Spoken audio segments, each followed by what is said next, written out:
everybody, and my name is Nick at Film Festival Flix. I'm super happy today because we're going to have another one of our platform premiere conversations with the cast and crew of I Put the Buy in Bidder. On this Friday, we're going to be on the Lady Filmmakers Channel, premiering on the platform season 3, the final and third season of the show. I'm super excited to introduce to you once again the director and co-writer of the series, Maren Lepore.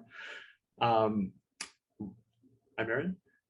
Rihanna DeVries, who plays Alex in the show, and Kelly Zinconi, who wears many hats, was the co-writer of the show, producer, and the first assistant director. And I'm probably missing something else. I mean, did you get some bagels at some point? Probably.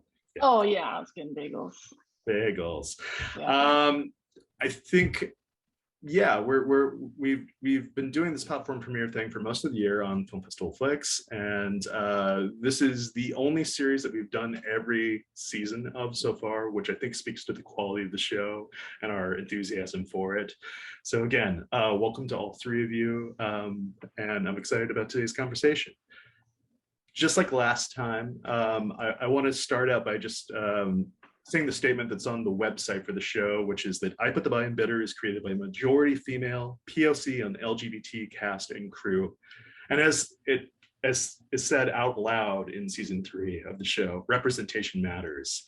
I'd love to take a step back and let the three of you talk about that for a minute, and why you felt it was so important to have the show be expressed by people who are actually sharing the identity of the characters in the show. Yeah, I talk about this with I've talked about this with each season, but representation is something I'm just so passionate about.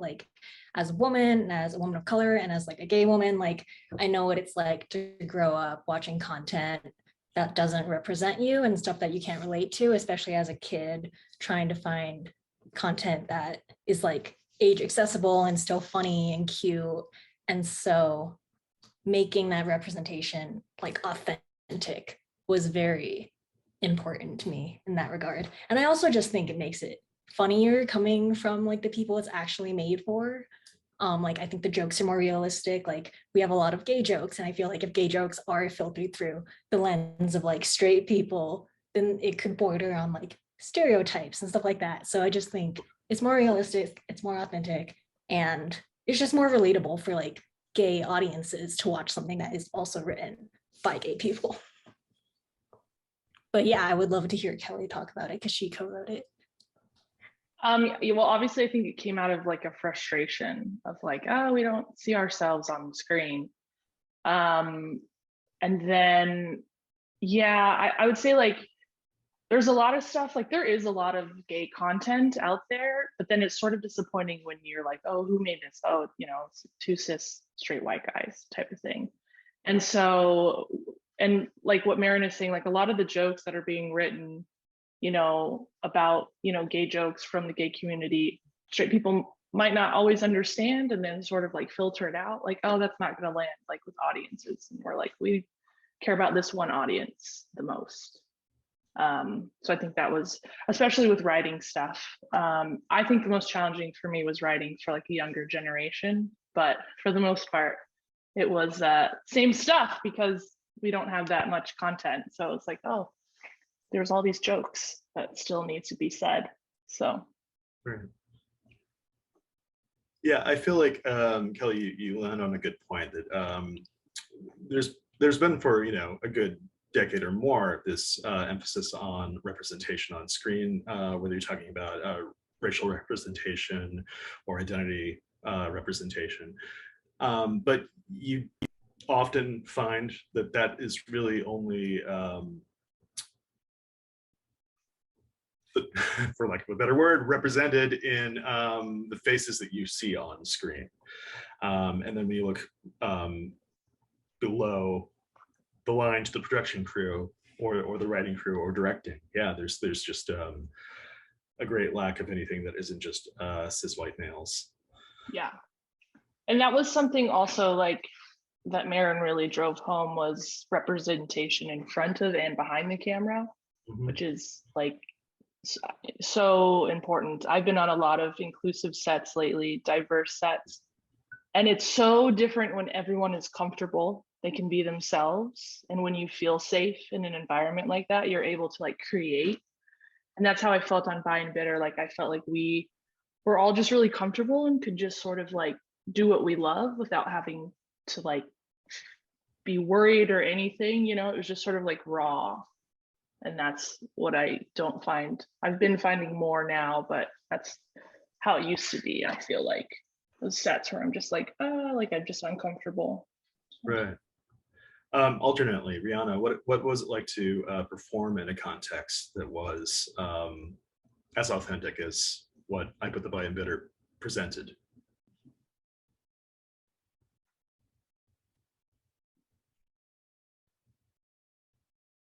Were we frozen? Maybe we're frozen. We can move on.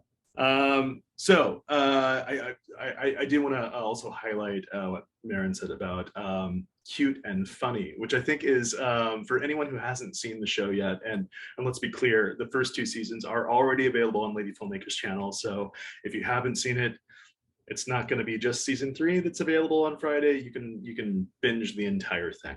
But I think cute and funny is a great way of putting it, because I feel like one of the great merits of the show, not just in its jokes or in its humor, is the lightness of it.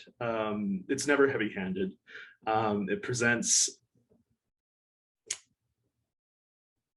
just a really authentic and easy path into the world of the characters. And I'd love to hear about when the two of you are writing the show, was there I don't know, a set of parameters that you had set up to say what was like maybe outside the world? Did you have to pull each other back at times when you wanted to express something that maybe perhaps wasn't of the landscape that you were trying to present? Well, I feel like Kelly and I both come from comedy backgrounds. And so just from the get-go, I knew I wanted it to be a comedy first. And I wanted it to be funny, because I feel like comedy is also just such a great genre to explore these issues in a way that isn't like hard-hitting, like political. And I also think like as an audience too, I prefer watching comedies just because it's less heavy. I don't like watching like tragedies and like hate crimes on screen. Like I don't think you have to have like very dramatic like stakes to talk about homophobia and heteronormativity and blah blah blah. And also like I think like plot wise, it's about these teenagers in high school, and it's about first relationships and first crushes. And I feel like that could be like a light theme and a light concept, and we don't necessarily have to like dig into the drama of it. And I feel like what's interesting about season 3 is that I think season 3 is the realer of like the 3 seasons, just because like season 1 and 2 are very goofy, and then season 3 we actually start talking about like relationship issues, and Sam learns how to communicate, and we deal with these like more hard-hitting themes. And so I think writing that, Kelly and I did have to go back and be like, okay, but we do still want it to be funny, and we do still want it to be like chill. We want them to have a happy ending and stuff. So those were definitely conversations we had. And yeah, I would say you absolutely achieved that in terms of being able to bring in, not deathly serious by any means, but more serious conversations, as you know, because we're in season 3 and the relationship has really developed over time, the central relationship in the show. But I will also say that I think the jokes really shine in season 3. I jotted down actually a couple of my favorites, and they're sort of context free, so you know, I don't think there's spoilers necessarily, but like nuggets are the reason I'm self-aware is, I think, just a perfect line. And I'm sorry if one of you wrote it and the other one's like, oh no, that's the perfect line. Kelly wrote that one. It's so good. Yeah, it's really good, Kelly. I love it. Thanks. That was my I was into learning about consciousness phase, and there was like this video about how like eating might have led to us like becoming aware. Right. And I was like eating nuggets when I was thinking about that. And I was like, these are so good. Yeah.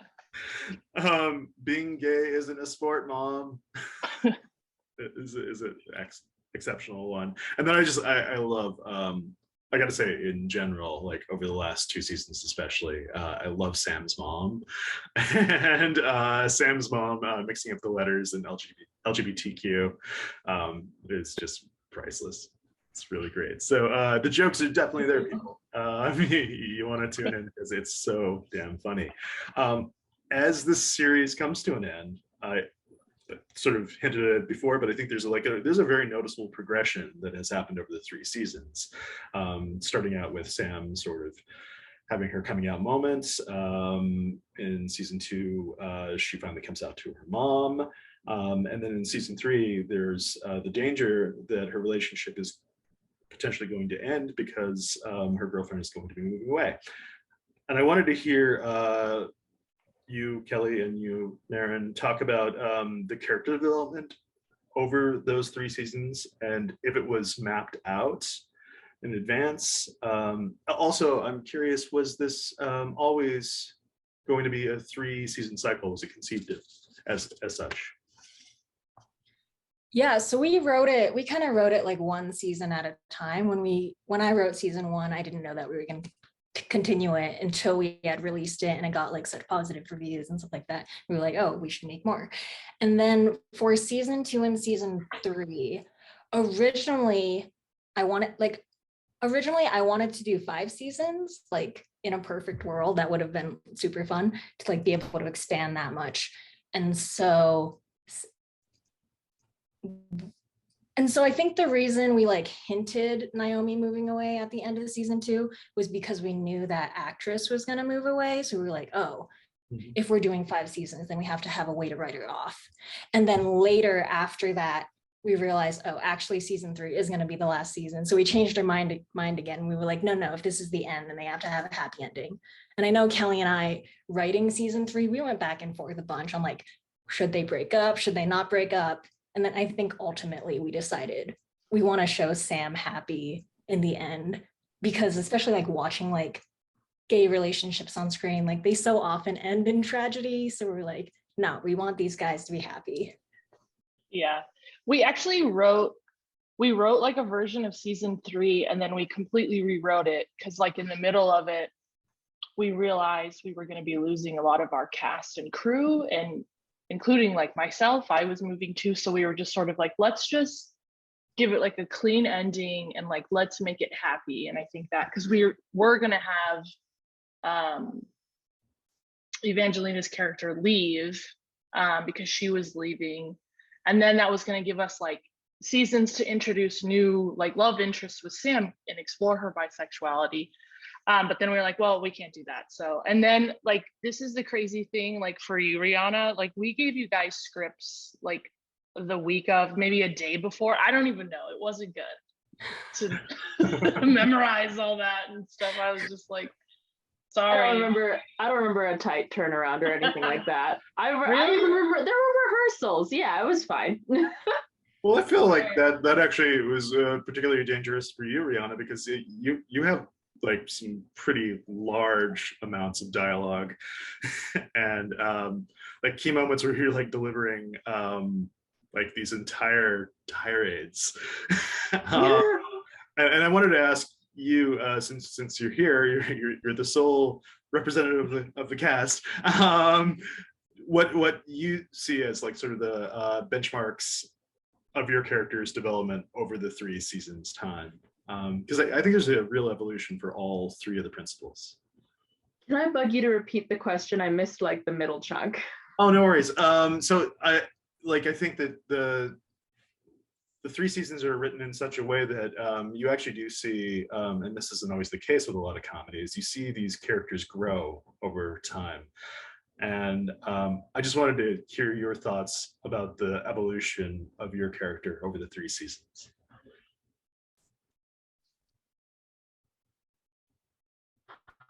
Oh,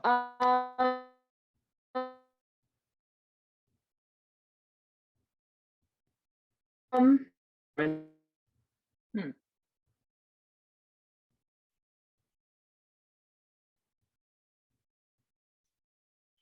Well, we may have momentarily lost Rihanna. Oh no. Are you talking, Rihanna? You're like frozen. Uh-oh.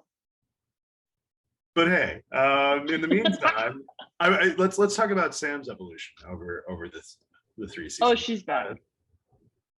No. Hi. Hi, there you are.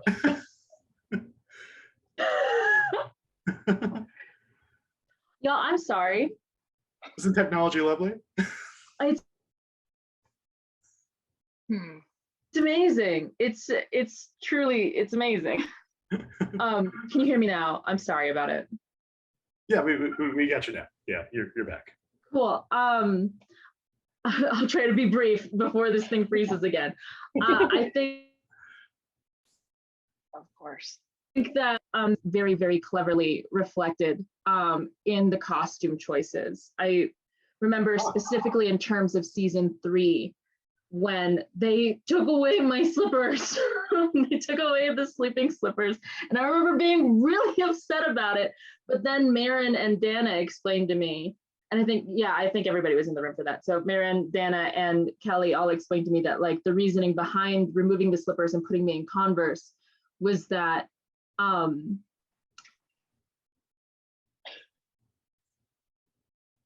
as a person becomes more comfortable with themselves, they feel less of the need to show who they are or tell people how to perceive them. And they're more comfortable with simply existing. And so the slippers and the flannels and a lot of the things that would typically codify queerness, those things weren't relied upon so thoroughly. Now it's a deeper comfort with just existing and being who you are, and either people, but if not, that's their loss. And I think that that's reflected a lot in the way that Alex navigates the world. I think she just becomes more steadfast in her ideas and in the political stances she holds, but also there's a lot more room for empathy. There's a lot more room for compassion and letting other people be who they are and not seeing that as a personal affront. For instance, when Sam and Evangelina's character, not Naomi. Yeah. Like, come on. I know these characters. When Naomi go to Sadie Hawkins, even though that's not necessarily to Alex's interest, she understands that the bigger picture, the greater idea is that, is uplifting and upholding and protecting relationships where women love women. And that's more important. And so I think she just gets a little softer, to be honest. That's fantastic. I think I would not have picked up on the wardrobe change as being an indicator of that evolution, but I love the explanation and I totally see it. Yeah. And it, your further unpacked explanation also like I think connects really well with like one of my favorite scenes in the 3rd season, which is the flashback sequence. Where you get to see Sam and Alex meet. And what I really like about it is that Alex is not the person we've grown accustomed to seeing in the prior seasons, and is not yet fully finding her footing in her own skin. And it's a lovely moment. I think, as far as your character goes, I think it's one of my favorite moments in the show. So kudos both to the writing and the performance. It's great. Alex's character, just like writing wise and plot wise, is fun because she has been writing this play for so long. Like season 1 is hinted, she's like, this school play sucks, I'm gonna write my own. All throughout season 2, she's like, I'm writing the play. And then season 3, we actually see it. So it was like, finally. Right. It's wonderful too, because it opens season 3, and because Sam is helping write it, all of Sam's anxieties carried over from the season 2 finale are just right there. It's wonderful. So we covered Alex's evolution over the 3 seasons. I'd love to hear your take on Kelly and Maren, your take on Sam's evolution over our protagonist's evolution over the 3 seasons. Yeah, I feel like, yeah, Sam definitely has an arc. I feel like season 1, she's still very like awkward and trying to navigate who she is. And she's also like going through navigating like a first relationship and like what that's like, even outside of it being a gay relationship. Like she's just like, she's never dated anyone before. And so season 1 is like the intro to that. Season 2 is like getting into a relationship. And then season 3 is like actually dealing with the issues and needing to communicate when you're like in a relationship. And going off of Rihanna's point, we also had like a wardrobe arc for Sam. Like in season 1, she just wears denim on denim like every single episode. And then in season 2, she like gradually wears less denim because that's like, she doesn't feel that external need to like fit into these like bisexual stereotypes and stuff. Like she just becomes more comfortable in herself and like expressing herself in different ways. So that was fun to play around with. Awesome. Do you have anything to add, Kelly?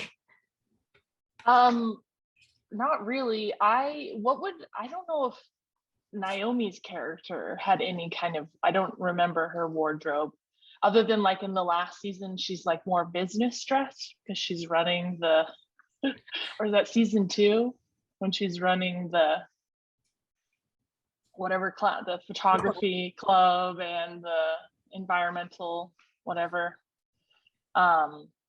No, honestly, the clothes stuff, I don't even think I totally knew about because it was just sort of like, oh yeah, that makes sense. Like she doesn't need to put denim on denim because she doesn't feel the need to prove to people anymore that she's queer, you know, she's just comfortable with it. That's who she is and she can move on kind of thing. And then they just get so much more expressive with their outfits. And it's just, now they can just be like have fun with it like other kids do, you know, and it becomes more about their personality as opposed to like, you know, I'm gay, I'm a jock, I'm this, I'm that. So yeah, I mean, I think there's even like real distinction between the outfits they wear to Pride. mm-hmm. So you see very strong indicators of who they are as people and that. I think Evangelina last time around when we were talking about season 2 made a really great point about at least the arc from season 1 to season 2, and that like her character just basically gains more agency in that time. And I think that carries forth absolutely in season 3 as well. And she's more of an equal partner in the relationship as it's shown on screen versus just the object of desire that she is in season 1. I love how season 3, because we had established all the characters in the world, we just got to do a bunch of more like fun things and kind of like one-off episodes. Like we had the play episode and the flashback episode and the Pride episode and like the episode where we get to see Naomi's sister. Like we had a bunch of like kind of like outlier stuff that we got to put in just because that foundation had been set, and that was really fun to like play around with. I love Naomi's sister a lot. We like hinted at her in season 2. Yeah, the flat earth thing is hilarious.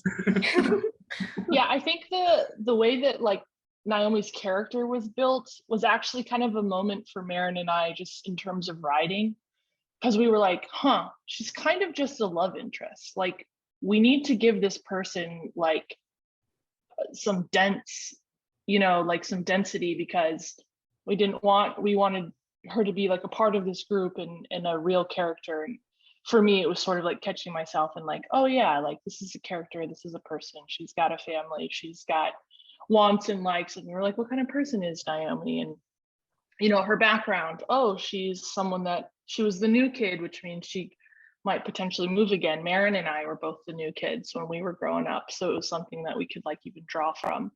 And so then season 2 is kind of where we start to actually, I feel like, build upon who Naomi is. Yeah. You know, and then some of the surrounding characters, which were really fun to write also. So what do the two of you bring typically to the table when you're in your you know, for lack of a better term, writer's room? What is it that each of you can add to the other's work? I feel like I tended to write a lot of the like romance type plot, and then Kelly would come in with like all the jokes with like Alex and Rebecca, and like it was kind of Yeah. like balance. Because Marin had already like done such a good job with character development in the like the world in season 1, like coming in as a co-writer was just the most fun thing, because it was like, okay, let's take these characters and pop them into new scenarios. And so that was really fun. Like Marin was kind of always keeping us on track with like where the story needs to go and some of the like the messages that need to be said. And I was like, cool, I'm gonna make this subplot over here with Alex's character and Rebecca. And that was kind of our writing process, I feel like, for season 2 and 3.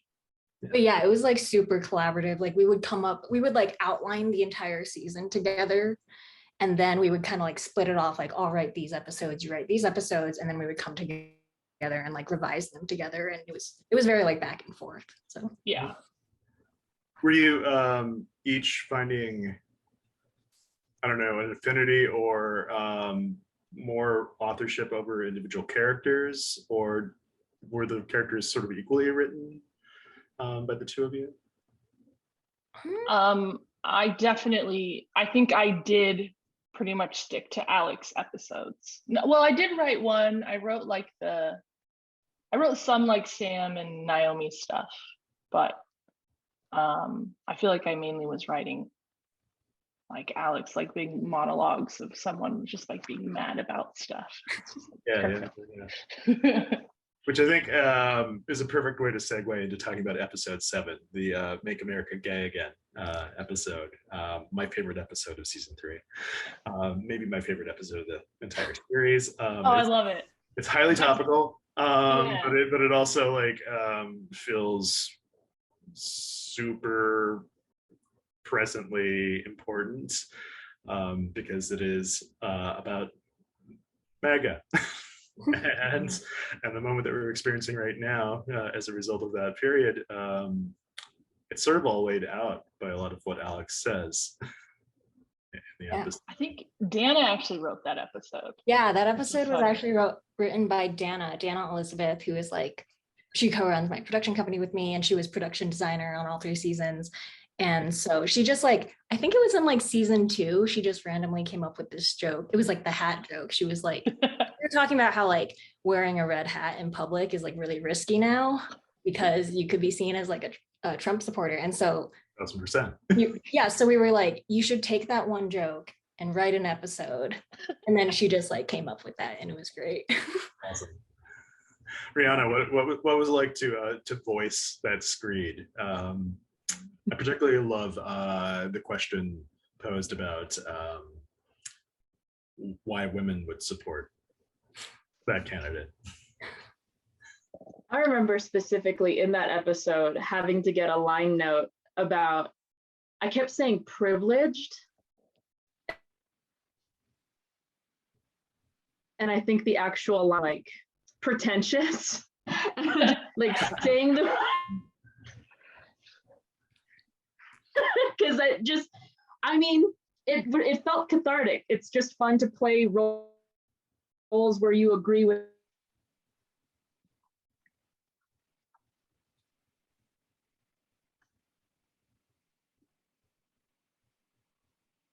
Oh man, we lost you again.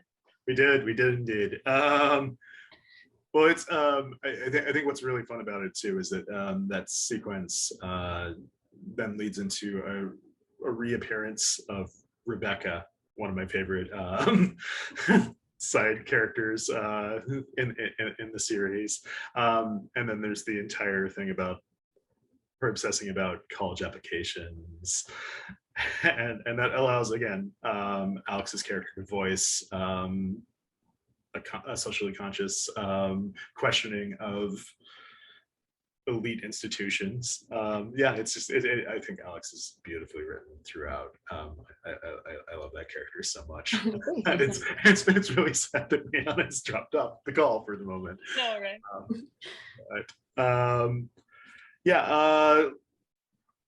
I think that might be about it for my questions. I wanted to actually ask if there were any things that first-time viewers should be looking in the show, looking to in the show that they might miss. Because the show has like a pace to it that's pretty rapid, and the jokes are pretty rapid fire. Are there like you guys pointed out the wardrobe thing, which was completely lost on me, but I would love to hear if there's other like hidden things that folks should keep an eye out for.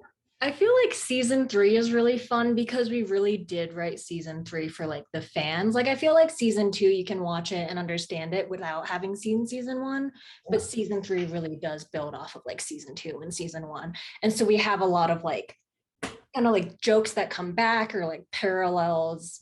Like I think there's like one where Naomi's like, I'm just gonna, and she like leaves the room. And that's like a joke we used in season 2. And there's like a few of those throughout season 3, where if you were really paying attention, you'd be like, oh, that's like a reference to season 1 and all that stuff. So that's really fun.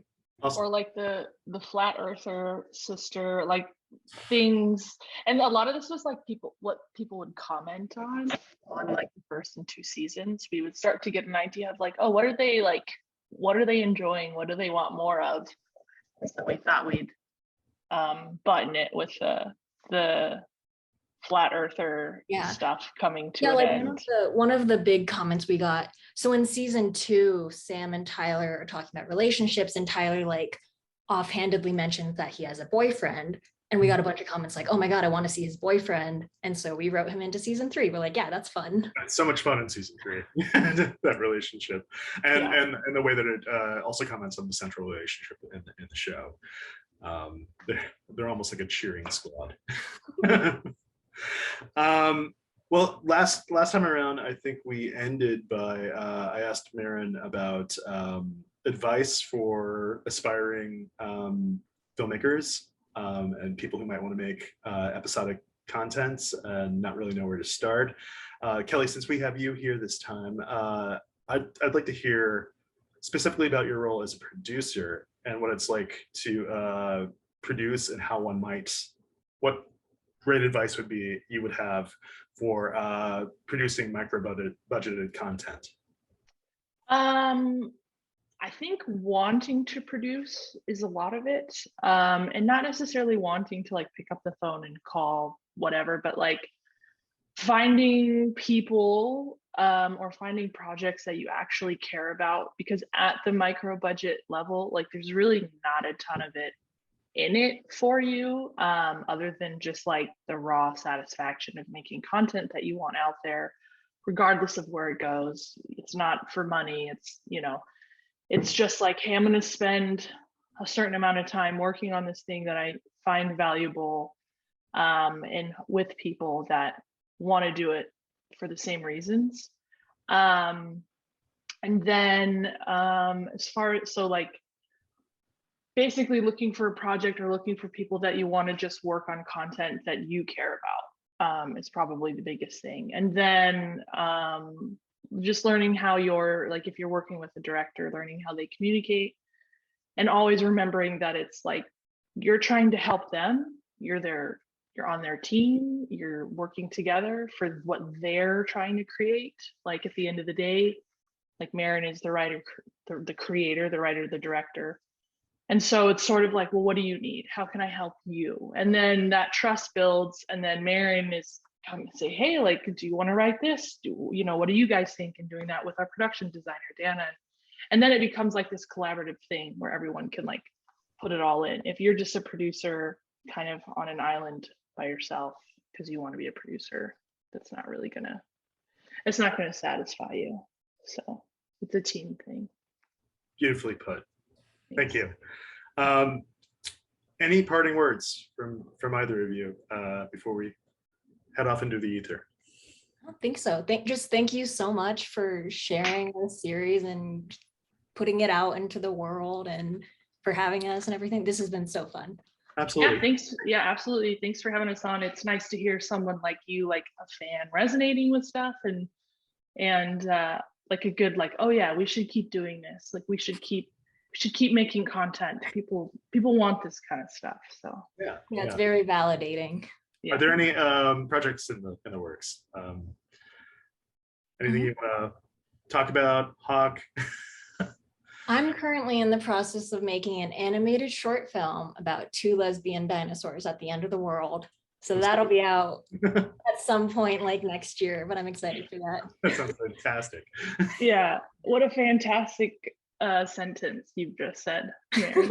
Yes. But yeah, always writing stuff and working on stuff.